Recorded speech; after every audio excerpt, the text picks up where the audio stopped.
Calendar बदला साल बदला, क्या मेरे जीने का अंदाज बदला। कैलेंडर बदला साल बदला, क्या मेरे जीने का अंदाज बदला। क्या मेरे सुरों का साज बदला, क्या मेरे दुखों का ताज बदला। क्या मेरे जीवन का कोलाहल बदला, क्या मेरे जीवन का कोलाहल बदला। क्या मेरे जीने का अंदाज बदला। आप सभी को नववर्ष की हार्दिक शुभकामनाएं। नववर्ष आपके जीवन में नई चेतना, प्रेरणा और उत्साह का संचार करे। आप सभी सकारात्मक चिंतन करते हुए अपने जीवन की सभी समस्याओं का निदान करें। नया साल आया है। आज के दिन सभी लोग बहुत उत्साहपूर्वक एक दूसरे को नए साल की बधाइयाँ दे रहे हैं। और ये बधाइयाँ साल के सिर्फ प्रथम दिवस के लिए नहीं, पूरे साल पूरे जीवन के लिए दी जाती हैं। तो जैसे कि आपने थंबनेल पे देखा कि मैंने भी इसमें एक टैगलाइन दी है कि 2024 की सीख और 2025 की समझ। अर्थात आप सभी जानते हैं कि जो जो पल आपने बिताए हैं, जैसे पल भी बिताए हैं, उन पलों से आपने कुछ ना कुछ सीख जरूर हासिल की होगी। उन अनुभवों से आपने कुछ ना कुछ समझ जरूर विकसित की होगी। आपसे वही निवेदन है कि आप उन पलों से, उन अनुभवों से प्राप्त सीख का अपने 2025 या आने वाले किसी भी समय के लिए उस समझ को विकसित करें और अपने जीवन के हर पहलुओं का चिंता नहीं, चिंतन से क्या करें, उसके हल तक, हर समस्या के हल तक, हर लक्ष्य की प्राप्ति तक किसी न किसी प्रकार से अपनी सीख और समझ को विकसित करते हुए, एक कोऑर्डिनेशन बैठाते हुए, एक समन्वयता बैठाते हुए अपने जीवन को आगे बढ़ाएं। क्योंकि जैसे सब कुछ है वही तो फिर है क्या नया। देखिए 2024 में आपने बहुत सारी ऐसी चीज़ें की होंगी। देखिए हम सभी जानते हैं कि हम कहाँ पे गलत हैं और कहाँ पे सही हैं। ये मनुष्य का विवेक अभी भी, कहते हैं ना आत्मा विवेक, ये हम सब के भीतर है। हम सब जानते हैं कि हमने कहाँ पर सही किया था और कहाँ पर हम गलत थे। तो आज आपको किसी से कोई भी प्रॉमिस करने की कोई आवश्यकता नहीं। आज आपको खुद से बात करनी है। आज आपको खुद से एक वादा लेना है। वादा भी इसको नहीं कहेंगे क्योंकि वादे तो तोड़ दिए जाते हैं। वादा नहीं, आप खुद को इस तरह से देखो कि, है ना, आज हम सबको विशेष दे रहे हैं, लेकिन आप एक विश खुद को भी दो कि मैं अपने अंदर की उन सारी बुराइयों को, देखो सारी बुराइयां एक साथ तो जा नहीं सकती, और ऐसा कोई मनुष्य नहीं जिसके अंदर कोई बुराई ना हो। हर मनुष्य के भीतर कोई ना कोई बुराई होती है। कहते हैं ना कि जिंदगी जब निपटने आती है तब वो समझने आती है। जिंदगी जब निपटने को आती है तब वो समझने को आती है। मतलब कि जीवन का हर पहलू जितना बीतता जाता है, हमारी समझ को उतना ही विकसित करता जाता है। पहाड़ी में कहावत है ना कि अकल और उम्र को भेंट नहीं होती। जब अकल होती है तब उम्र नहीं होती, और जब उम्र होती है तब अकल नहीं होती। लेकिन ये जो साल बीत रहा है, इस बीते हुए साल से हर मनुष्य ने कोई ना कोई सीख जरूर ली होगी, और उस सीख को पॉजिटिव वे में, सकारात्मक रूप में। ये नहीं कि उसने मेरे साथ ऐसा किया तो मैं उसके लिए ऐसा बोलूं या ऐसा सोचूं। सबसे पहले आप अपने मन को हल्का करना सीखो। हमको किसी को कोई प्रूफ नहीं देना है, हमें किसी के लिए खुश नहीं होना है। हमें सबसे पहले खुद के लिए खुश होना है। हमें सबसे पहले खुद के भीतर से उन तामसिकताओं को, उन गलत भावनाओं को, उन दुर्भावनाओं को निकालना है कि जिससे समाज को बाद में नुकसान पहुंचता है, सबसे पहले हमको पहुंचता है। जिसमें सबसे सर्वप्रथम है क्रोध, और उसके बाद है अधीरता, उसके बाद है कामनाएं। देखिए मैंने यहाँ पर एक साइन बनाया है जिसको बोलते हैं, साइंस और फिजिक्स मैथ्स की अकॉर्डिंग इसको इन्फिनिटी बोला जाता है। इन्फिनिटी का अर्थ होता है अनंत। देखिए हमारी इच्छाएं क्या हैं, अनंत है। मैंने इसका लोगो तभी यहाँ पे लगाया है क्योंकि हमारी इच्छाएं कैसी हैं, अनंत हैं। इन इच्छाओं का कभी कोई अंत नहीं है। हर पॉइंट ऑफ व्यू से, हर दृष्टिकोण से हमारी इच्छाएं परिवर्तित होती रहती हैं, और इन्हीं इच्छाओं के कारण से हम कहीं ना कभी दुखों का भागी बनते हैं। मैं ये नहीं कहती कि आप इच्छाएं ना रखें, इच्छा रखो, बहुत इच्छाएं रखो। हर कोई व्यक्ति अच्छे से अच्छा बनने का प्रयास करता है। तो ये सिर्फ भौतिक सुखों के प्रति ना हो, ये सिर्फ सामाजिक सफलता के प्रति ना हो। हमारे भीतर जो हम मन में सोचते हैं, जो हमारी सोच है, जो हमारी मानसिकता है, जो हमारा दूसरे के लिए नज़रिया है, वो भी शुद्ध हो, वो भी साफ हो, वो भी स्वच्छ हो, और वो भी क्या हो, अनंत हो। उसमें कोई बाउंडेशन नहीं हो। इसीलिए मैंने, देखो, ये नेगेटिव और पॉजिटिव दोनों वे में है। इच्छाएं अनंत हैं, इन्फिनिटी। और उसी प्रकार हमारे मन के भीतर किसी के भी प्रति कोई भाव है वो अच्छा हो और उसकी भी अनंतता हो, वो भी अपरिवर्तनीय हो। इन्फिनिटी का एक मीनिंग और होता है अपरिवर्तनीय, मतलब जो कभी भी परिवर्तित नहीं हो सकता किसी भी कंडीशन में, क्योंकि ये सबसे बड़ी संख्या होती है मैथ्स के अकॉर्डिंग। इन्फिनिटी एक ऐसा सबसे बड़ा संख्या, सबसे बड़ा नंबर जो जिससे बड़ा कोई है ही नहीं। तो इसको यहाँ पे लगाने का मेरा एक ही मकसद था। तो जो और इसलिए यहाँ पे लिखा है कि सब कुछ है वही, तो फिर है क्या नया? नया साल सिर्फ 2025 नहीं है, नया साल सिर्फ नया कैलेंडर नहीं है, नया साल सिर्फ डेट में लिखने वाला 2025 नहीं है। नया साल हम सभी के जीवन का नया तब होगा जब हम अपने भीतर की उन सभी बुराइयों को, उन सभी बुरी यादों को पीछे हटाकर आगे बढ़ेंगे, तब हमारे लिए नया है। हम अपनी दिनचर्या में क्या अच्छा नया कर रहे हैं, तब ये हमारे लिए नया है। हम कल भी उसी भावना से सो रहे थे, हम आज भी उसी भावना से उठ रहे हैं, तो ये हमारे लिए नया साल नहीं है। नया साल तब होगा जब हम, देखिए, हमको किसी को नहीं सुधारना है, हमको किसी के लिए कोई टारगेट फिट नहीं करना है। हमको सबसे पहले अपने, हर व्यक्ति को अपने लिए टारगेट फिट करने होते हैं। हर व्यक्ति को अपना सुख, अपनी खुशी देखनी होती है। अगर वो अपना सुख और अपनी खुशी देख लेगा तो उसके आसपास रहने वाले अपने आप ही सुख और खुशी रहने लगेंगे, क्योंकि वो, उसकी भावनाएं ही फिर स्वच्छ और पवित्र हो जाएंगी। वो अपने आप, वो अपनी खुशी देख रहा है। अपनी खुशी में कभी भी नेगेटिव सेंस नहीं होता है, क्योंकि उसको देखिए, कोई भी खुशी आप हासिल कर रहे हो, कोई भी सुख आप प्राप्त कर रहे हो, उसमें विवेक का होना आवश्यक है। विवेक का अर्थ क्या होता है?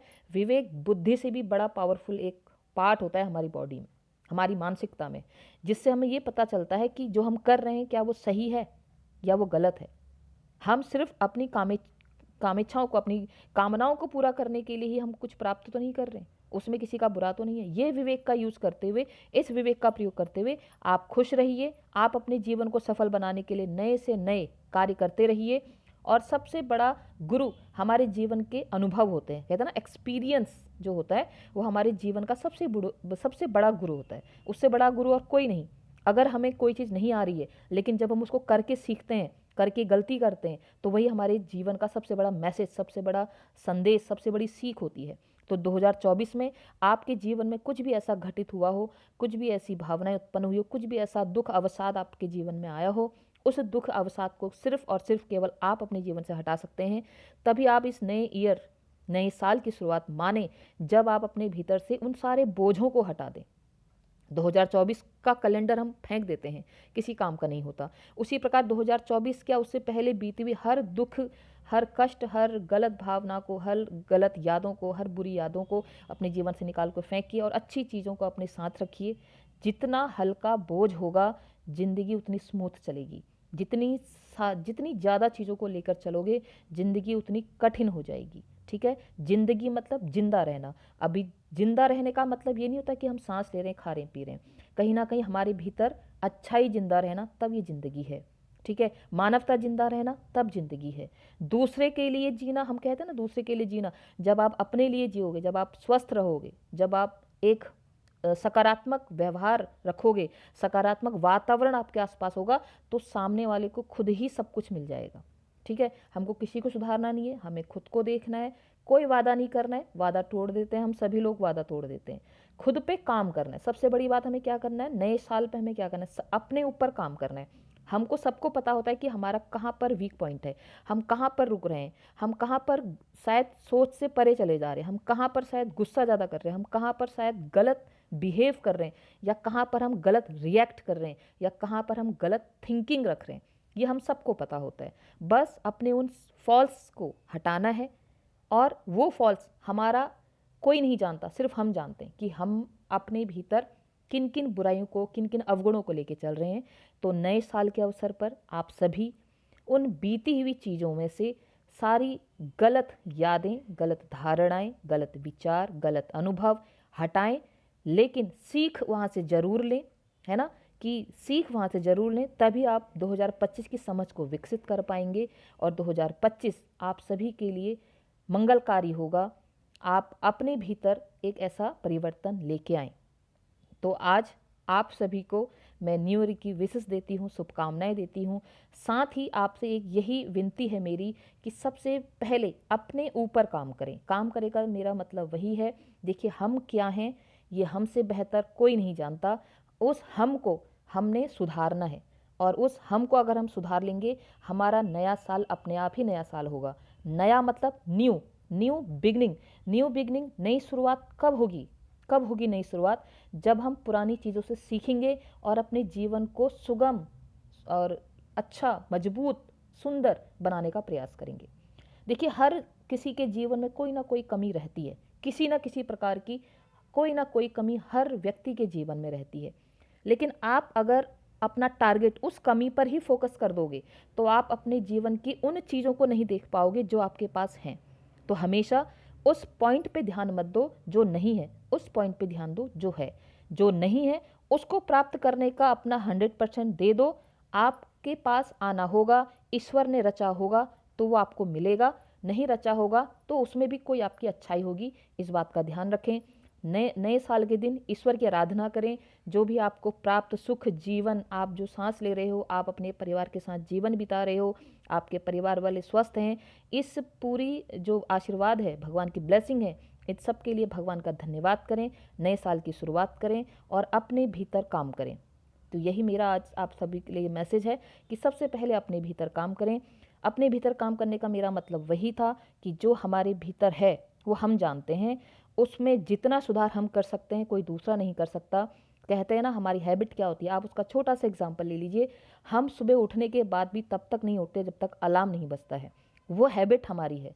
तो आप खुद अपना अलार्म कुछ ऐसा सेट कीजिए कि आपको किसी और की आवश्यकता ही ना पड़े। आप जीवन में ऐसे उठें कि फिर आप रुक ना पाएँ। मेरा मतलब आप समझ रहे होंगे, मेरा भावार्थ कुछ और है। एग्जाम्पल मेरा अलार्म वाला मैंने यहाँ पर लिया है। तो आप अपने जीवन में सकारात्मक चिंतन करें, चिंता ना करें, सकारात्मक चिंतन करें। सबको खुश रखने का प्रयास ना करें, सबके बीच खुश रहने का प्रयास करें। और हर व्यक्ति के जीवन में उतार चढ़ाव आते हैं, इस बात को हमेशा ध्यान रखें। कभी भी कोई हमारा भविष्य ना बदल सकता है ना बना सकता है। सब कुछ हमारे कर्म पे निर्भर है और ईश्वर का लिखे पे निर्भर है। उस पर, ईश्वर पे विश्वास रखें, अपने कर्म पर फोकस रखें, अपनी गलतियों को सुधारें और अपनी कमियों पे ध्यान ज़्यादा ना लगाएं। उन कमियों को प्राप्त करने का प्रयास करें, लेकिन कमियों पर ध्यान देते हुए अपने जीवन के अच्छे पहलुओं को ना खोएं। तो आप सभी को एक बार फिर से नए साल की बहुत बहुत शुभकामनाएं। आशा करती हूँ कि मेरे द्वारा बोली गई बातें आपके कुछ ना कुछ समझ में आई होंगी।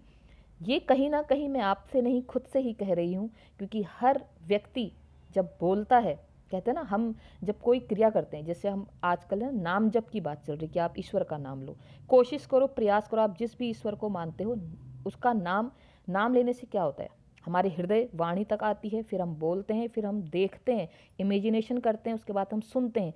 तो ये बड़ा ही शुभ और स्वच्छ विचार होता है। तो जब भी प्रयास करें, सबसे पहले अपनी सरस्वती, अपनी वाणी को स्वच्छ रखें, साफ रखें, गलत ना बोलें। सोचना तो बहुत दूर, गलत बोले भी ना, और अच्छा आचरण करें, जितना बेस्ट अपना दे सकते हैं। देखिए, ज़िंदगी, कहते हैं कि बहुत सारी योनियों के बाद हमें मानव योनि मिलती है। ऐसा काम करें। देखिए, सफलता और असफलता ये तो जीवन में लगे रहते हैं, सुख और दुख जीवन में लगे रहते हैं, लेकिन हमारा व्यवहार हमारे जाने के बाद भी लोगों की जुबां पे रहता है। अपना व्यवहार अच्छा रखें, अपनी कमियों से सीखें, अपनी गलतियों से सीखें, अपनी कमियों को प्राप्त करना चाहें, लेकिन कोई भी ऐसा गलत कार्य ना करें जिससे किसी और को नुकसान हो। अपने ऊपर काम करें। तो आपको सभी जनों को फिर से नए साल की बहुत बहुत शुभकामनाएं। स्वस्थ रहें, सुखी रहें और ईश्वर पे आस्था रखें, कर्म पे विश्वास रखें। इन्हीं शब्दों के साथ बहुत बहुत धन्यवाद।